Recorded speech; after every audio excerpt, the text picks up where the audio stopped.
Bonjour à tous, ici Alexandre Barthélémy, je suis heureux de vous retrouver pour cette nouvelle vidéo. On va voir tout de suite comment vous allez pouvoir créer votre propre groupe d'entreprises pesant 12 millions d'euros de chiffre d'affaires en 2 ans. Donc bienvenue dans cette nouvelle vidéo. Alors, pour entrer tout de suite dans le vif du sujet et pas perdre de temps, je vais vous expliquer ma vue à 10 000 mètres, donc ma vue avec le maximum de recul. Que recherche-t-on à achever en faisant de l'acquisition d'entreprise et plus généralement de la croissance externe?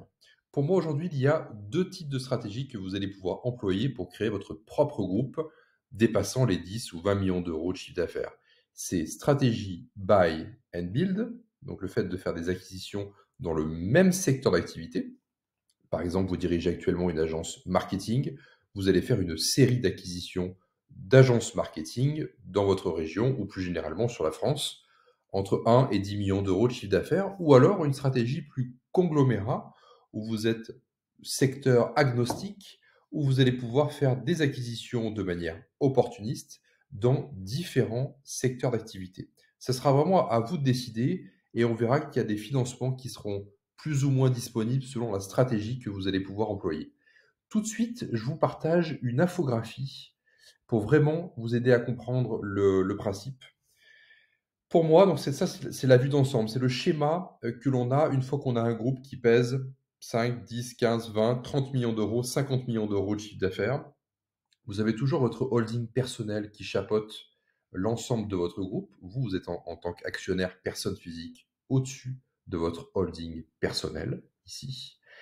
Et votre holding personnel va diriger une ou des, ça dépend si vous faites une stratégie buy and build et si vous êtes focus à 100% sur ça, ou si vous faites une stratégie conglomérat, comme on l'a vu à l'instant. Si vous faites une stratégie conglomérat, vous avez des holdings sectoriels sous votre holding personnel, donc la holding bâtiment ou industrie, la holding boulangerie, la holding restaurant, si vous souhaitez acheter des restaurants. Enfin bref, une holding propre à un secteur d'activité qui elle-même, donc en tant que personne morale, va diriger des sociétés filles que là, vous allez acquérir. C'est le but de cette stratégie de croissance externe. C'est les holdings, vous les créez de A à Z à la base. C'est une société qui est faite simplement pour détenir une participation minoritaire ou totale.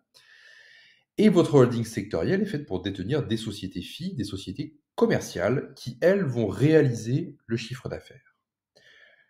Donc, vous avez des holdings sectoriels que vous allez pouvoir enrichir comme ça en société filles et que vous allez pouvoir ensuite céder à un fonds d'investissement ou céder à un groupe ou à une personne physique. Je reviens sur mon document Word.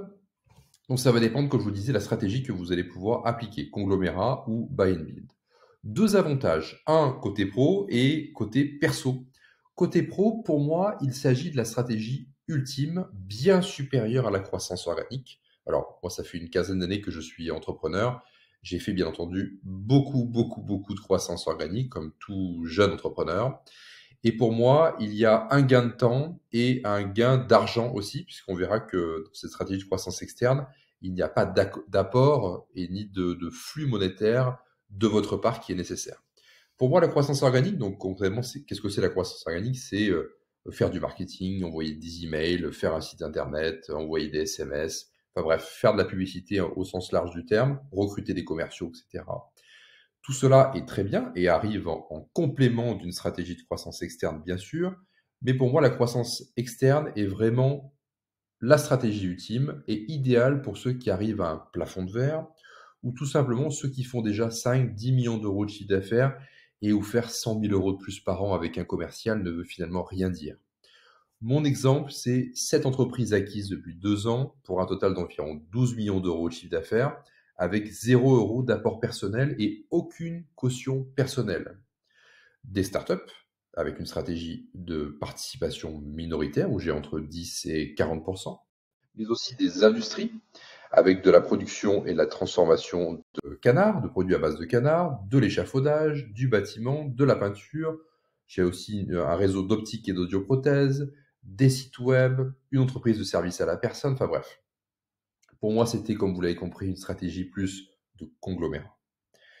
Côté perso, c'est Forcément, pour moi, une stratégie qui est une stratégie patrimoniale qui est ultime, puisqu'il n'y a pas de risque personnel ni d'apport personnel. Pour moi, bien supérieur à l'immobilier, à la bourse et à la crypto en termes de rapidité d'évolution patrimoniale.